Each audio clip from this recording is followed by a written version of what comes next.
예, 증시 전망대 방송 시작하겠습니다. 지난주는 관세 뉴스가 거의 매일 증시를 흔드는 그런 모습이 나타났고, 주 후반에는 트럼프가 시장을 찍어 누르고 파월이 살려내고 이런 흐름을 보인 게 지난주 미증시의 특징이었죠. 이번 주는 미국의 물가 지표 나오고 주초에 대규모 국채 발행이 있거든요. 그러니까 미국의 금리가 좀 올라갈 가능성이 있다라는 점 조심해야 될 것 같고, 그다음에 이제 국내적으로 정치 문제, 특히 국내 정치 이슈가 증시에 영향을 줄 가능성이 좀 높아 보이는 그런 시기입니다. 수급에서는 외국인들의 매도가 좀 주춤하긴 한데, 아직까지 선물은 계속해서 매도, 무려 11일 연속해서 매도하는 그런 모습이 나오고 있거든요.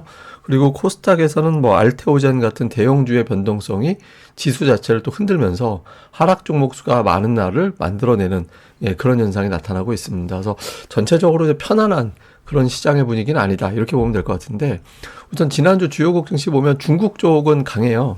그러니까 딥시크 이후에, 그리고 중국의 연인 경기 부양 의지 이런 것들 때문에 주식시장이 강하죠. 그리고 뭐 독일 같은 경우도 지난주 강했잖아요. 그러니까 독일하고 중국 쪽의 어떤 공통점은 정부 차원에서의 어떤 경기 부양이 시행이 되거나 또는 시행될 것으로 기대가 된다. 그래서 이런 지역이 상대적으로 강한 편이고, 그러니까 미국이 전 세계적으로는 좀 약한 그런 모습을 보인 게 특징이었습니다. 그리고 종목으로 보면 미국에서 올라가는 종목, 빠지는 종목 좀 구분이 되는데, 흔히 얘기하는 주요 기술주들은 대체로 약했죠. 뭐 애플, 엔비디아, 마이크론, 테슬라, 그리고 이제 금융주도 경기 둔화에 대한 걱정이 제기가 되면서 금융주도 약했고, 한때 좀 제법 강하게 올라갔던 폴로라, 알프로렌 같이 약간 이제 고가의 의류잖아요. 이런 부분들도 수요 축소, 소비 감소 이런 것들 걱정 때문에 이제 빠졌고, 반면에 뭐 맥도날드라든가 로키드 마틴이라든가 이런 것들은, 로키드 마틴은 뭐 방위비 증액 이런 기대감이 좀 있다라고 볼 수 있는데, 상대적으로 이제 경기 방어주라고 불리우는 종목들이잖아요. 그러니까 이런 종목군들이 상대적으로 더 선전을 해서 경기에 대한 걱정이 오르고 내리는 종목을 좀 가르는 그런 모습을 보인 게 특징이었습니다. 근데 이게 미국 보면 이 테슬라 일별 동향이거든요. 최근에 15번 거래되는 동안 12번 빠지고 3번 올랐어요. 테슬라가 이렇게 빠진다라는 거는 일종의 트럼프 정책에 대한 실망감, 우려감 이런 것들이 작용한다라고 봐야 되거든요. 그래서 트럼프라는 캐릭터 자체가 친시장적인 어떤 정책을 펼칠 것이다, 이런 기대감이 있었는데, 먼저 이제 관세부터 먼저 적극적으로 부각을 시키다 보니까 트럼프에 대한 어떤 거부감 이런 것들이 또 테슬라의 판매량에 영향을 준다, 뭐 이런 분석들이 나오면서, 그러니까 트럼프의 어떤 기대감이 완전히 시장에서는 좀 실망으로 좀 바뀌는 그런 현상들이 나온 게 일단 미국 시장 종목들의 어떤 특징, 이렇게 이제 보면 될 것 같고요. 그리고 이제 실제로 보면 미국의 메가세븐, 빅 메가세븐 종목군들의 주가 추이를 보면 대선, 미국의 선거 다음에 올라갔던 걸 다 내줬어요. 오히려 그 아래로 내려가는 그런 모습이 나왔는데, 이 자금이 어디로 가느냐, 또는 어느 쪽의 시장에서 관심을 또 어느 쪽을 갖기 시작하느냐. 그러니까 중국의 7개의 어떤 기술주, 대형 기술주, 미국의 7개의 대형 기술주를 보면 중국이 되게 강해졌어요. 그러니까 이제 딥시크라는 어떤 변수가 등장하고 나서부터 올라갔더니 지금은 뭐 압도적으로 거의 40포인트 넘게 올라가는 그런 모습이 나왔고, 반면에 이제 메가세븐 같은 경우, 미국의 메가세븐은 10% 정도 빠지는 그런 형태가 나왔죠. 그래서 미국보다 다른 나라의 주식을 더 선호하는 그런 흐름이 나오고 있는 거예요. 그래서 그럼 왜 이렇게 미국 시장이 부진할까라고 생각을 해보면, 우선 트럼프 집권 이후에 이제 정책에 대한 불확실성, 그러니까 관세가 미국 기업들의 실적을 나쁘게 만들지도 모르고 물가를 올려서 미국의 소비를 위축시킬지도 몰라, 이런 게 하나가 있고, 또 하나는 이게 워낙 미국이 올라서 그동안의 평균, 이제 선행 PER로 볼 때 평균치 대비 주가가 되게 많이 올라 있거든요. 그러니까 미국 주식이 너무 비싸 보이는 거예요. 그러니까 비싸 보이는 상태에서 트럼프라는 변수까지 등장하다 보니까 미국 시장 좀 자신감이 없는데, 이렇게 하면서 이제 매도를 하는 그런 이제 모습이 나오게 된 거고, 또 하나는 이제 대한 시장. 기존에는 뭐 미국이 워낙 메가세븐의 실적 성장률이 뛰어나니까 미국 기업들이 최고야, 뭐 이렇게 이제 갔었는데, 지금은 투자자들 입장에서는 중국과 독일이 적극적인 경기 부양을 하는, 지금 미국은 경기 부양을 할 수가 없잖아요.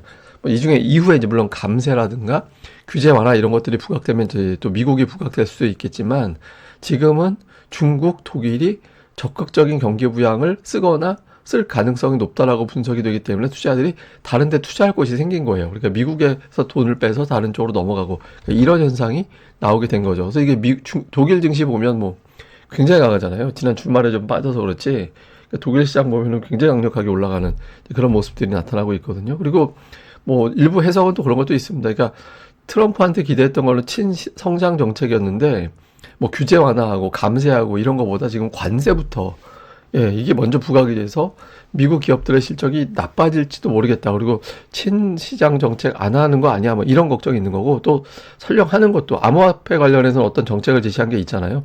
근데 암호화폐 가격은 오히려 지금 떨어져 있거든요. 피크 대비. 많이 떨어져 있죠.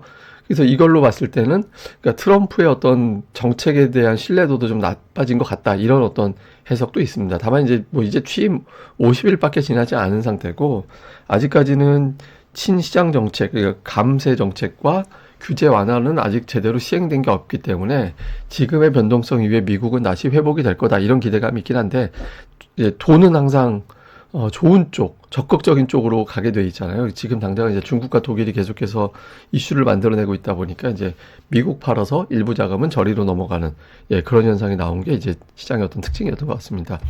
그런데 이제 미국 시장이 되게 고약한 게 뭐냐면 저 보라색이 요새는 보라색이라고 안 하나요? 근데 하여간 이제 보라색이 종가인데 지난주 3일 빠지고 이틀 올랐어요. 근데 장중에 보면 하이 저 녹색이 장중에 피크점이거든요. 닷새 동안 모두 장중에 플러스가 났었어요. 그러니까 모두 플러스가 났었는데 종가로 빠진 날이 3일이 나왔잖아요.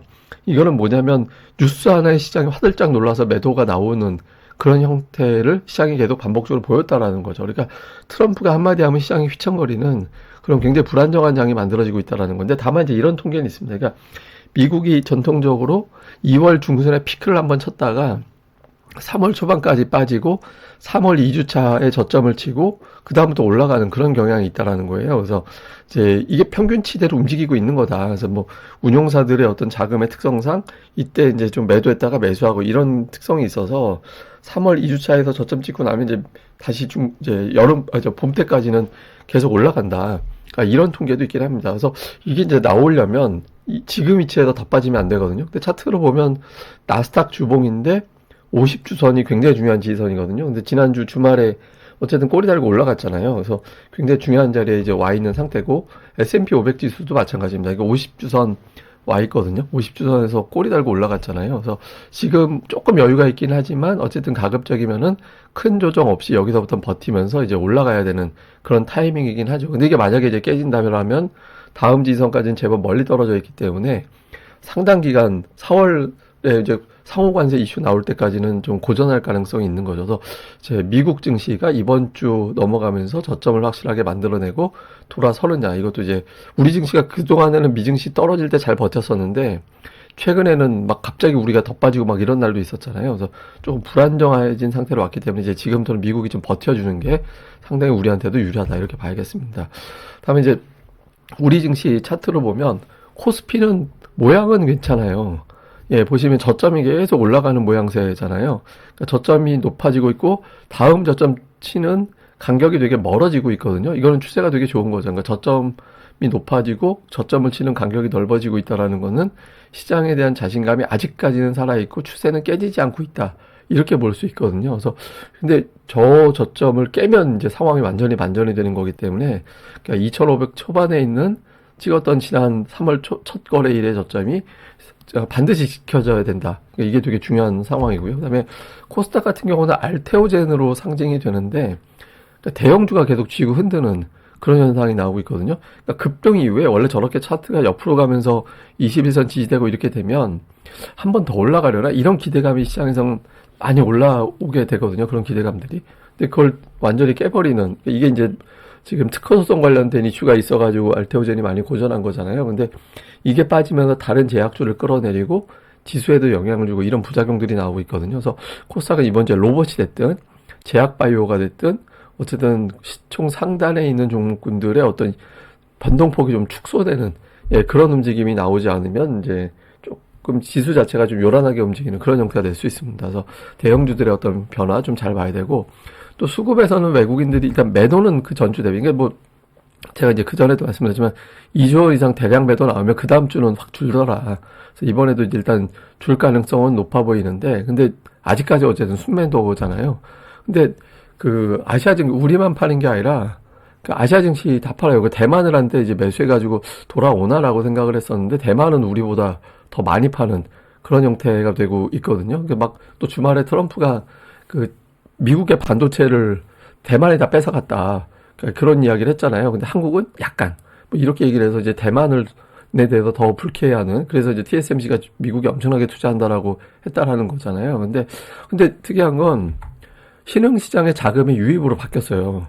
그러니까 유입으로 바뀌어가지고 이거는 이제 그 뭐 데이터 두 곳에서 데이터를 보거든요. 그러니까 글로벌 자금 동향의 EPFR하고 갑자기 또 하나 생각이 안 나네. 하여튼 두 개에서 보는데 둘 다 지금 자금이 유입되는 쪽으로 이제 되어 있거든요. 리퍼, 보통 리퍼라고도 합니다만, 이제 두 곳 다 유입으로 바뀌어서 외국인 투자자들의 매수가 좀 들어올 때도 실제로 지난주 중반 넘어가면서부터 매수로 들어오긴 했죠. 근데 아직까지는 주간으로는 올해 한 주 빼놓고는 계속 매도다라는 점이 좀 부담이 되는 거고, 그리고 특히 매도할 때 안 좋은 버릇이 삼성전자가 주 매도 대상이 되면 별로 안 좋죠. 물론 절대적으로 일주일에 3,700억 정도 판 거는 많이 판 건 아니에요.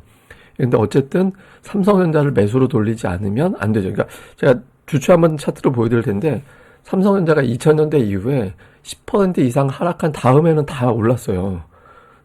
올해 올라가야 되는 타이밍이긴 한데 지금 올해 1% 올랐나요? 그 정도밖에 안 오르지 않았나요? 나이가 올해 삼성전자가 좀 플러스가 나야 되는 타이밍인데 수급이 안 좋고 외국인들의 선물 매도가 누적되면서 못 올라가고 있잖아요. 그래서 이번 주 어떤 삼성전자의 변화가 생기는지. 근데 외국인들이 매수하는 걸 보면 방산, 철강, 자동차, 그러니까 이런 류의 어떤 기업들, 그러니까 트럼프의 어떤 정책이라든가 이런 것들하고 맞물리는 종목군들을 좀 매수하는 그런 모습이 있거든요. 그러니까 굉장히 정책이라든가 이런 것들을 좀 의식하고 있다라는 거죠. 그래서 이 자체보다는 사실은 국내 기업들의 실적 바닥, 저평가 이런 것들을 좀 집중을 해야 돼서 외국인 투자자들이 이번 주에 삼성전자를 좀 매수 쪽으로 바꾸게 되는지 그거 좀 봐야 될 거고요. 그리고 뭐 종목들은 코스닥은 워낙 지난주 지수 자체가 고전을 해서 뭐 통신 장비 정도 제외하고는 이제 대부분 다 하락하는 그런 모습을 보였죠. 그래서 특히 알테오젠이 뭐 낙폭은 주간으로 크지 않았지만 지난주 목금 이틀 동안 빠진 게 굉장히 컸잖아요. 그래서 이번 주 이런 대형주 업종이 적어도 그러니까 반도체, 로봇, 제약바이오 등등의 어떤 2차 전지, 그러니까 이 중에서 적어도 두 개 이상이 플러스로 주간으로 아주 힘있게 밀고 가는 그런 흐름이 나와야 됩니다. 근데 코스닥이 이번 주 중반 넘어가면 ADR상 과매도로 내려가게 될 것 같아서 좀 상승 시도하는 빈도수는 조금 증가하는 쪽으로 갈 것 같긴 합니다. 그 다음에 이제 코스피에서는 철강화학, 그러니까 중국의 경기 부양이라든가 아니면 이제 알래스카 개발이라든가 등등, 다음에 이제 뭐 석유화학 같은 경우는 이제 롯데케미칼의 자금 확보 뭐 이런 것들이 좀 있죠. 그래서 이런 것들 때문에 강세를 보이는 형태를 보였고, 그다음에 뭐 그 재건 사업, 다음에 조선은 또 트럼프 역시 이제 보면 코스피에서도 종목들이 움직이는 거는 역시 트럼프의 어떤 이슈, 정책, 그러니까 이런 것들하고 맞물리면서 종목들이 반응하는 모습을 보였고, 반면에 이제 삼성전자라든가 SK하이닉스는 되게 조심스럽죠. 네, 지수가 플러스인데 두 종목은 저렇게밖에 안 돼요. 그러니까 저게 그 선물이 풀리지 않다 보니까 시가총액 1, 2, 3위는 별로 신통치 않게 움직이는 그런 형태가 나오는 거죠. 그래서 만약에 이번 주에 선물이 풀리면 시가총액 1, 2, 3위 중에 한두 개 정도는 좀 풀릴 수 있어서 외국내 선물과 맞물려서 좀 주목해 볼 필요가 있는 것 같습니다. 이번 주 이제 변수를 보면 우선 관세가 4월 1일 상호 관세, 캐나다, 멕시코에 대해서는 자유무역 협정에 부합되는 종목은 관세 유예 이렇게 돼 있잖아요. 물론 이제 뭐 주말에 목재라든가 뭐 낙농 이런 것들에 대해서 관세 또 부과한다고 했지만 그게 이제 메인은 아니니까, 그러니까 그 관세, 전면적인 관세로 말을 바꿀지는 모르겠지만 일단 그 직접적인 어떤 타격을 가하는 관세는 일단 약간 소강 상태로 갈 거고, 트럼프가 그날 어떤 툭툭 던지는 어떤 관세 발언 이 정도로 조금은 수위가 낮아질 가능성은 있거든요. 그래서 근데 어쨌든 관세 이슈는 크게 빵빵 터지던 자리에서는 조금 펑펑 터지는 걸로 살짝 바뀌다 이 정도 봐야 될 것 같고, 이번 주에 물가 지표 나옵니다. 근데 안 그래도 경기 침체 걱정하고 있는데 인플레이션까지 더해지면 골치 아프죠. 그러니까 최근에 3년 동안은 2월에 CPI가 예상치 넘어간 건 한 번이고 두 번은 예상치보다 좀 안전하게 나왔었거든요. 그래서 이번 주에 물가 지표 어떻게 나오는지, 다음에 그 미국의 기술주들, 그러니까 상징적으로 보면 테슬라하고 엔비디아가 어떻게 되느냐가 되게 중요합니다. 그래서 두 종목의 어떤 행보, 그 다음에 조금 조심스러운 건 이번 주 초에 미국의 국채 발행이 진행이 되는데, 뭐 국채 발행은 매주 진행이 돼요. 근데 대규모 국채 발행이 진행될 때 금리가 좀 압박받는 그런 경향이 있거든요. 근데 이번 주 초반에 미국의 3년물하고 10년물인가 아마 그럴 거예요. 그게 거의 $1,000억 이틀 동안. 그 정도 되면 국채 쪽에 자금이 몰려가면서 일시적으로 금리가 올라가고 이제 주식시장의 변동성 커지고 그런 경우가 가끔 있어요. 예, 그러니까 자주 있어요. 자주 있는데 이번에도 이제 그런 케이스로 갈지. 그전에는 대규모 국채 발행에 오히려 국채 금리가 빠진 적도 한번 있었거든요. 최근에. 네, 일단 보통은 이제 대규모 발행할 때 금리가 압박받는 경우가 있어서 이번에 이제 어떻게 되는지 볼 필요가 있고, 우리나라에서는 외국인들 현물 매도는 진정됐는데 선물 같은 경우는 작년 1월 17일 이후 처음으로 11거래일 연속 순매도 이렇게 나오고 있거든요. 그래서 이게 돌리면 굉장한 에너지로 되는데 아직까지는 이제 그런 움직임 없이 매도만 계속 쌓이고 있고, 코스닥 같은 경우는 이제 알테오젠 같은 어떤 그 대형주가 계속해서 시장을 발목 잡을지 요거 좀 봐야 될 것 같고, 그다음에 이제 정치적인 상황이 이번 주에 굉장히 시장의 분차트를 흔들 것 같거든요. 제가 보기에는. 그래서 이제 저게 뭐 추세가 어떻게 될지, 원래는 그 정치적인 상황이 정돈이 되면 어떤 쪽에서 이제 뭐 어떻게 되든 이제 경기를 살려야 되잖아요. 경기 부양을 해야 되기 때문에 거기에 대한 기대감이 작용될 수 있는 상황이에요. 근데 그 과정으로 갈 때까지는 정치적인 어떤 이게 주식시장에는 좀 불확실성으로 유발될 가능성이 있습니다. 그래서 조금 이제 요 변수가 어떻게 영향을 주는지도 이제 환율이라든가 이런 것들과 함께 같이 맞물려서 봐야 될 것 같습니다.